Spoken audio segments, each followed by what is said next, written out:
7 words. That was all it took. 7 words from a waitress who counted coins before buying groceries, spoken to a man whose single phone call could erase careers, bankrupt companies, and silence entire newsrooms. 7 words that made a room full of billionaires stop breathing. Everyone inside that restaurant thought she'd just destroyed her own life.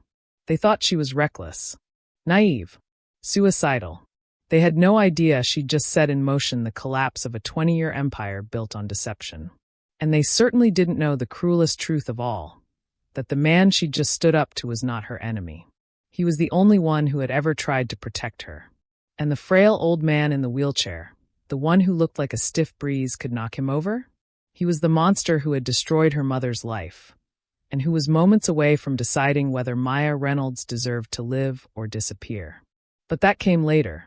This is the story of the night everything changed. Sometimes the biggest moments of our lives don't announce themselves with explosions or headlines. Sometimes they arrive disguised as routine, as work, as another exhausting shift where you tell yourself to keep your head down, smile, and survive. This is a story about courage, the kind that doesn't feel brave while you're doing it, the kind that feels like terror wrapped in stubborn resolve.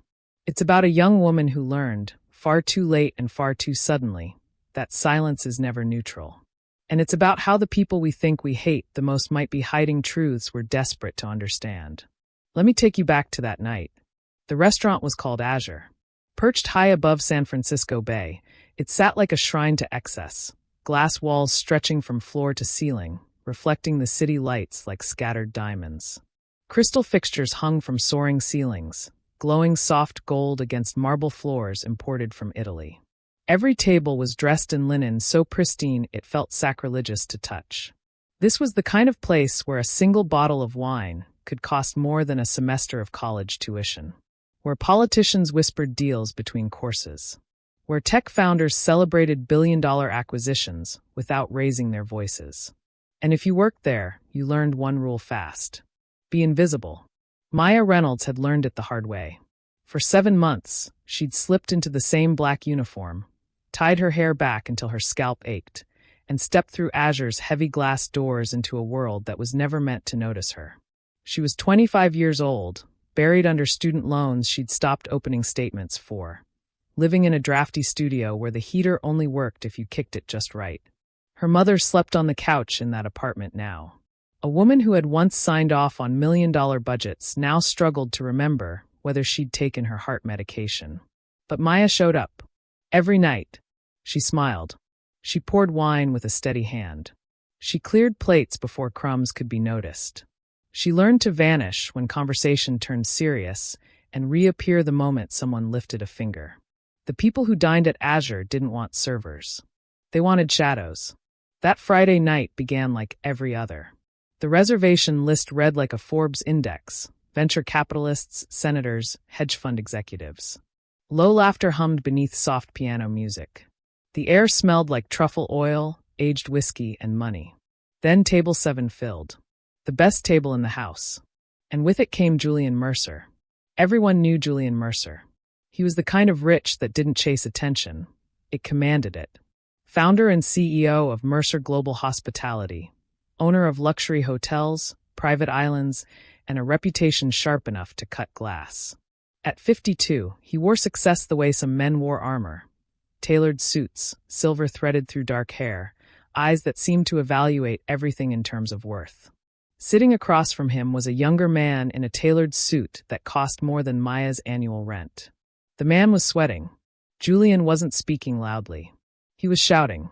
"I don't care what excuses you think sound reasonable, Nathan," Julian snapped, his voice slicing through the restaurant. He slammed his palm against the table, rattling crystal glasses. "You were given one job. One. If those permits in Manila aren't approved by Monday, you won't be working in hospitality again. You'll be selling condos in the desert to retirees who can't remember your name." The room went still. Forks paused midair. Conversations dissolved into silence so thick it felt staged. No one looked directly. Everyone listened. That was the rule. Maya stood frozen at the service station, gripping a bottle of wine worth more than her mother's medical bills. Her manager, Paul Whitaker, pale and twitchy, leaned toward her. Table 7 needs a refill, he whispered. Careful. Mr. Mercer's volatile. Her heart pounded as she approached. She'd served Julian Mercer before. He'd never acknowledged her existence. Not with eye contact, not with thanks. Tonight, though, something radiated off him that made her skin prickle. Danger. Excuse me, Mr. Mercer, she said softly. May I top off your glass? Julian turned on her so fast she flinched. Do I look like I want wine right now? He snapped. I'm trying to salvage a billion-dollar expansion, and you're hovering like a mosquito. I'm sorry, Maya said quickly. You just what? He stood, chair screeching against marble. Thought. You don't get paid to think. You get paid to pour and disappear. His gaze raked over her uniform. You're the help, he continued casually. You're nothing. The word landed heavier than a slap. Nothing. Something inside Maya fractured, not into sadness but clarity. Like a lock finally giving way. She set the bottle down. Not gently. She straightened, met his eyes, and spoke. Speak to me like that again, she said quietly, clearly, and I will walk away from this table, and you can pour your own wine. The silence was absolute. Paul looked like he might collapse. The sweating man at the table stared at Maya as if she'd just signed her own death warrant. Julian Mercer froze. No one had ever said no to him like that. What did you say? He asked, voice low and dangerous. Her hands trembled, but she didn't back down. I'm serving you dinner, Maya said. I'm not your punching bag. Treat me with respect, or you won't have my service. Paul rushed forward. Mr. Mercer, I'm so sorry, Maya, you're fired. Get out. Now. Julian raised a hand. Stop. Everyone froze again.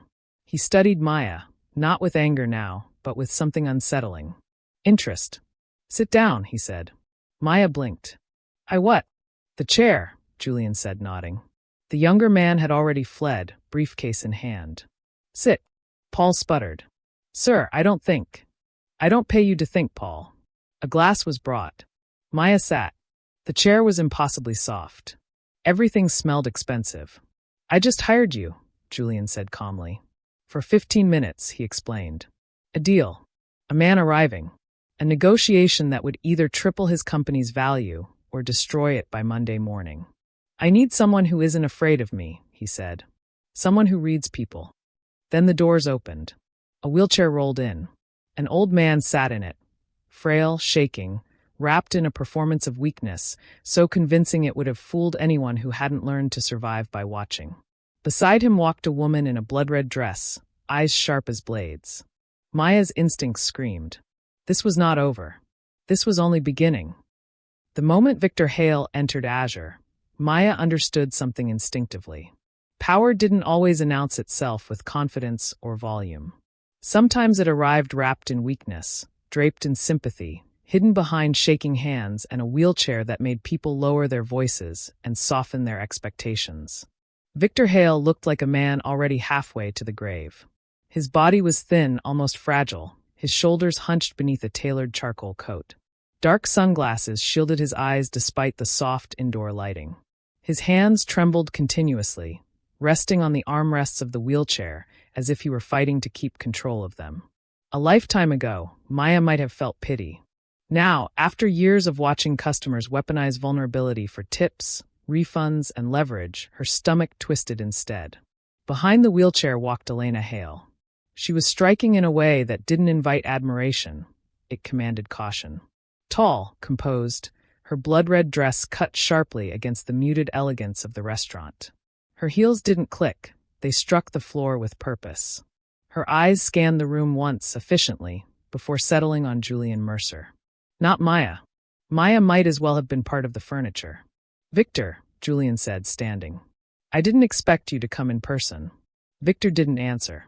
He didn't move. His head remained tilted slightly to one side, his breathing shallow, his hands trembling in steady rhythm. My father no longer wastes his voice on men who are running out of options, Elena said coolly. I'm Elena Hale. I'll be handling negotiations. Julian smiled tightly and took his seat. Of course. It's been a while, Elena. Since Singapore, I believe, when you tried to push us out of the lithium corridor. You failed to keep up, she replied. As usual. Maya sat perfectly still, but her eyes were working. She watched Victor Hale closely. The tremor in his hands was constant. Too constant. Perfectly even, like the ticking of a clock. Maya remembered her mother's old friend from church. Parkinson's disease had ravaged him unpredictably. Some days he shook violently. Some days barely at all. Stress made it worse. Noise startled him. Victor Hale didn't react to anything. Not the clink of glasses. Not the hum of conversation. Not the scrape of chairs. That wasn't weakness. That was control. Elena opened a leather folder and slid documents onto the table. You want the Nevada rare earth mining rights, she said. You need them to satisfy your debt covenants. Without this acquisition, Mercer Global breaches its obligations by Monday morning. Julian's jaw tightened slightly, but his voice stayed smooth. You're forgetting one thing. You can't extract those minerals without my processing technology. Without us, your land stays dirt. We have other offers, Elena replied without hesitation. Tech firms. International buyers. Then why are you here on a Friday night? Julian asked calmly. If you had better options, you'd have taken them already. Elena smiled thinly. Because we're generous. She slid the final page forward. $500 million. 60% control of the joint venture. Julian laughed once sharply. That leaves me with nothing. Then you have 5 minutes to decide how you'd like to fail, Elena said, beginning to close the folder. We're leaving. Maya's pulse raced. She wasn't supposed to be here. She wasn't trained for this. But Julian had been right. She'd spent her life reading people who thought they were unreadable. Her gaze returned to Victor Hale. A server at a nearby table dropped a fork. The sharp metallic clang echoed through the room. Elena flinched. Victor Hale's left hand stopped shaking. Just for a second. Then his index finger tapped the armrest twice. Elena straightened instantly. Maya's breath caught. It was a signal. Victor wasn't weak. He wasn't confused. He was directing everything. She leaned slightly toward Julian, her lips barely moving. He's faking, she whispered. Watch his left hand. Julian's eyes flicked toward Victor. He saw it, the deliberate tap, the controlled stillness beneath the performance. What else? He murmured. Elena's bluffing, Maya said softly. She's sweating at the hairline. Her hands shake when she touches the folder. They don't have other buyers. Julian leaned back and smiled. No, he said simply. Elena blinked. Excuse me. No, Julian repeated. Your price is fantasy. 60% is insulting. My offer is $300 million, and I want majority control. Elena's face drained of color. That's not negotiable, she snapped. We're done. Walk, Julian said calmly. And when you do, I'll call the Environmental Protection Agency. Elena froze. I'll tell them about the groundwater contamination reports you buried, Julian continued. The arsenic levels. The mercury runoff. The falsified safety audits. Victor Hale lifted his head slightly. The tremor vanished completely. You're bluffing, Elena said, but her voice wavered. Try me, Julian replied. Walk out that door, and by morning your land is a toxic waste site worth nothing. The silence pressed in. Finally, Elena sat. The negotiation that followed was brutal. Every time Elena tried to pivot, exaggerate, or mislead, Maya caught it. A tightening jaw, a pause too long, a forced smile. She tapped Julian's foot under the table or murmured a single word. Lying. Nervous. Cornered. An hour later, the deal was done. $320 million. 55% control. Total victory. As signatures were placed on paper, Victor Hale spoke for the first time. I want to speak to her. His finger pointed directly at Maya. Alone. Julian stiffened. She's not part of this deal. Then there is no deal, Victor rasped. 5 minutes. Julian looked at Maya. You don't have to. But Maya was already standing. Because she knew that voice. She'd heard it once before, on a speakerphone years ago, the night her mother came home shaking, pale, broken. I'll go, Maya said quietly. The terrace was cold. Wind whipped off the bay, slicing through Maya's uniform. The city sprawled below, alive, indifferent, unaware that her world was about to crack open. Elena locked the wheelchair in place and left without a word. Victor removed his sunglasses. His eyes were sharp. Cruel. Fully awake. You look just like her, he said. Maya's hands tightened on the railing. Like who? Your mother, Victor said pleasantly. Claire Reynolds. Or did she use her maiden name again? Maya turned slowly. How do you know her? Victor smiled. 20 years ago, she was my CFO. Brilliant. Ethical. Dangerous. Her chest burned. You framed her, Maya said. Victor didn't deny it. She threatened my empire, he replied calmly. So I removed her. You destroyed her life. I optimized my survival. Maya swallowed hard. And Julian Mercer? She demanded. Victor's smile widened. He knew, he said softly. And he stayed silent. The ground tilted. Victor leaned closer. That deal you just saved? Worthless. Poison land. Fake reports. By Monday, Mercer Global collapses. He rolled back. So now you choose, he said. Warn him. Or stay silent, just like he did. Then he was gone. And Maya was left alone with the truth. The terrace door opened behind her.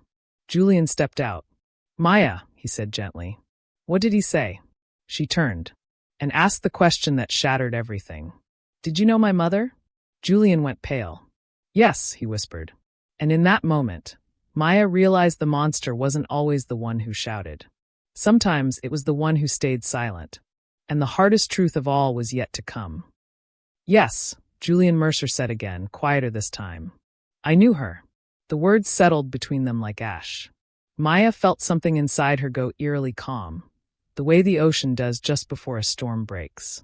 She had imagined this moment for years, standing in front of the man whose name hovered like a shadow over her mother's ruined life.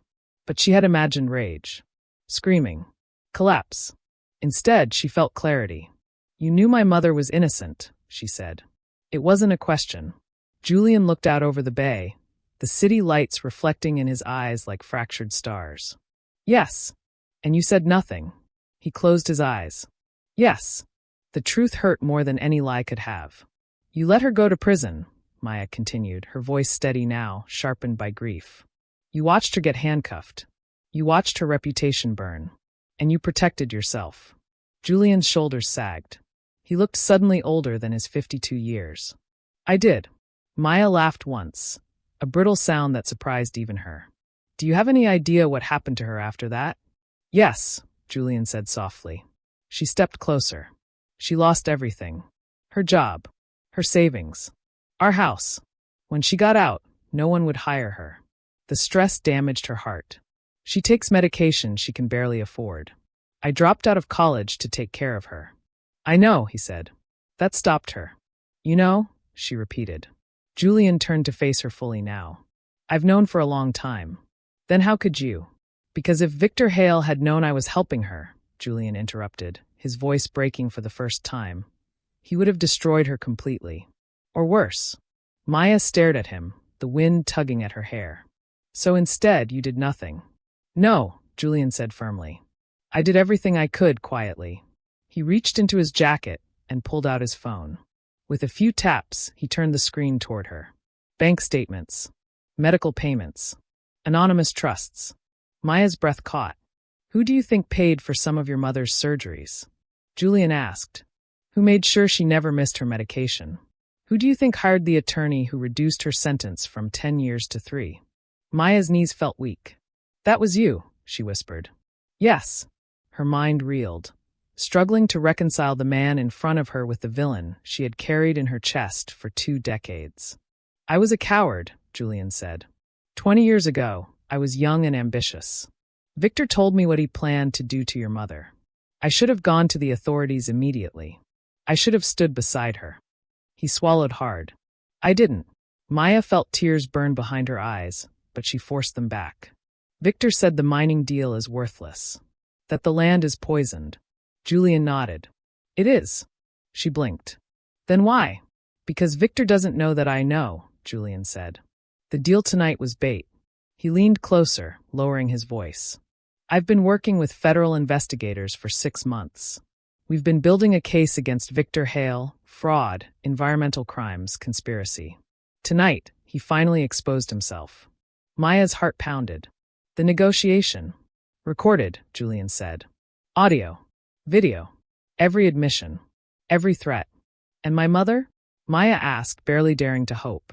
Julian reached into his jacket again, and pulled out a thick envelope.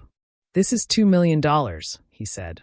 "A restitution settlement for wrongful imprisonment, lost wages, and suffering. It's not forgiveness. It's accountability." Maya took the envelope with shaking hands. "On Monday," Julian continued, "Victor Hale will be arrested. Your mother's conviction will be vacated. Her record cleared. Her name restored." The world tilted. For the first time in 20 years, justice felt real. Victor had given her a choice: revenge or truth. "Victor said I could stay silent," Maya said quietly. "Let you fall. Let you lose everything like my mother did." Julian nodded. "And what did you choose?" Maya met his gaze. "I chose to tell you. Because that's what my mother would have done." Something in Julian's face cracked. "She raised you well," he said. "I know." They stood in silence for a long moment, the city breathing around them. Inside Azure, the last guests were leaving. The night was closing in. 3 months later, a courtroom in downtown San Francisco was packed. Maya sat beside her mother, holding her hand as the judge spoke words that should have come decades earlier. "Claire Reynolds, your conviction is hereby vacated. You are exonerated." Her mother sobbed openly. Maya cried with her. Victor Hale was sentenced to 25 years in federal prison. Elena Hale disappeared from public view. The empire collapsed under the weight of its own lies. Julian Mercer stepped down as CEO. And in a modest office not far from the Bay, a new sign went up: Reynolds and Reyes Accounting. Honest work for honest people. Maya never went back to waiting tables. But she never forgot the night she learned that courage doesn't always roar. Sometimes it whispers. Sometimes it sounds like 7 simple words spoken by someone the world expects to stay silent. "Speak to me like that again, and I will walk away." Because those words weren't just defiance. They were a line drawn, a truth spoken, a declaration that someone who had been treated like nothing was, in fact, everything. And that was how a waitress named Maya Reynolds helped bring down an empire built on lies, by refusing to disappear when the world told her to. Thanks for watching. If you enjoyed the video, please like, share, and subscribe to Boundless Echoes for more interesting stories. We really appreciate your support. Comment where you are watching from, so we can give you a shout out. See you in our next video.